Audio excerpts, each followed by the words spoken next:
આગામી 48 કલાકમાં અમદાવાદ, ગાંધીનગરના ભાગોમાં વરસાદ થવાની શક્યતા છે.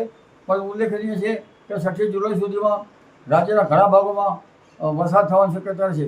જોકે સાર્વત્રિક વરસાદ પણ થવાની શક્યતા છે.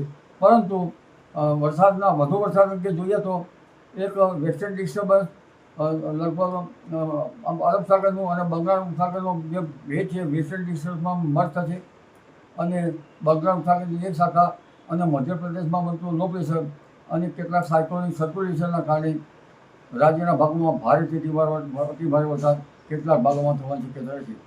જેમાં મહીસાગરના ભાગોમાં કેટલાક ભાગોમાં ભારેથી અતિ ભારે વરસાદ થવાની શક્યતા છે.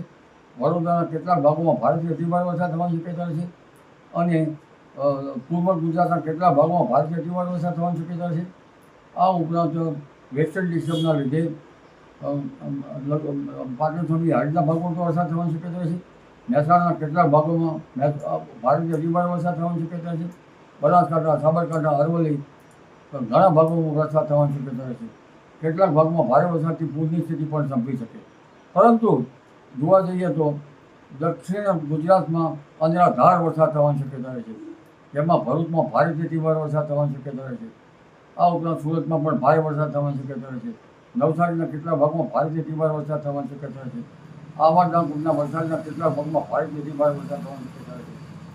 અતિ ભારે વરસાદથી જનધને સાવચેતી રાખવી સારી રહેશે.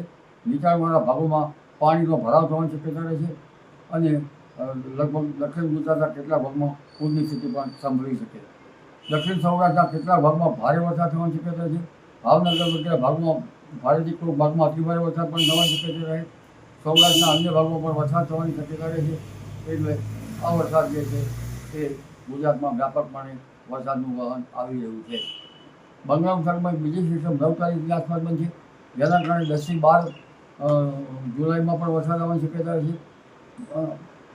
પરંતુ 10 થી 12 જુલાઈમાં જે વરસાદ આવશે તેમાં મધ્યપ્રદેશના ભાગોમાં ભારે વરસાદ થવાની શક્યતા છે.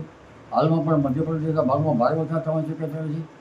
આ ઉપરાંત જુલાઈના અંતમાં પણ વરસાદ થવાની શક્યતા છે. એટલે જુલાઈ માસમાં મધ્યપ્રદેશના ભાગોમાં ભારેથી અતિ ભારે વરસાદ થવાની શક્યતા હતા. નર્મદાના જળસ્તરમાં વધારો થાય, નર્મદા બંધની ઊંચાઈમાં વધારો થાય, જળ સંકટથી જૂઝતા જનસમુદાય માટે હવે કંઈક હળવાશ થવાની શક્યતા રહે.